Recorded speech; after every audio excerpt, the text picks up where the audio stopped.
न्यायाच्या सर्वोच्च शिखरावर भूषण गवई बनले भारताचे 52वे सरन्यायाधीश। नागपूरच्या मातीतून थेट सर्वोच्च न्यायालयात सरन्यायाधीश गवई यांची यशोगाथा। सरन्यायाधीश गवई यांची थरारक कारकीर्द, नागपूरपासून दिल्लीपर्यंतचा प्रवास। न्यायमूर्ती भूषण रामकृष्ण गवई यांनी आज भारताचे 52वे सरन्यायाधीश म्हणून शपथ घेतली। सरन्यायाधीश संजीव खन्ना हे मंगळवारी निवृत्त झाले। त्यांच्या शिफारशीवरून न्यायमूर्ती गवई यांची नियुक्ती झाली। राष्ट्रपती द्रौपदी मुर्मू यांच्या हस्ते राष्ट्रपती भवनात भूषण गवई यांचा शपथविधी सोहळा पार पडला। भूषण गवई यांचा कार्यकाळ 14 मे 2025 पासून 23 नोव्हेंबर 2025 पर्यंत म्हणजे 6 महिने 10 दिवसांचा असणार आहे। सरन्यायाधीश भूषण रामकृष्ण गवई यांनी 16 मार्च 1985 रोजी वकिलीला सुरुवात केली।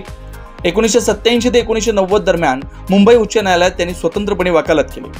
त्यानंतर मुख्यतः नागपूर खंडपीठात काम केलं। 1992-93 मध्ये नागपूर खंडपीठात सहाय्यक सरकारी वकील आणि अतिरिक्त लोक अभियोक्ता म्हणून कार्यरत होते।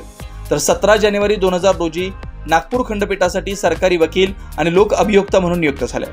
14 नोव्हेंबर 2003 रोजी मुंबई उच्च न्यायालयात अतिरिक्त न्यायाधीश म्हणून पदोन्नती मिळाली आणि 12 नोव्हेंबर 2005 रोजी कायमस्वरूपी न्यायाधीश झाले।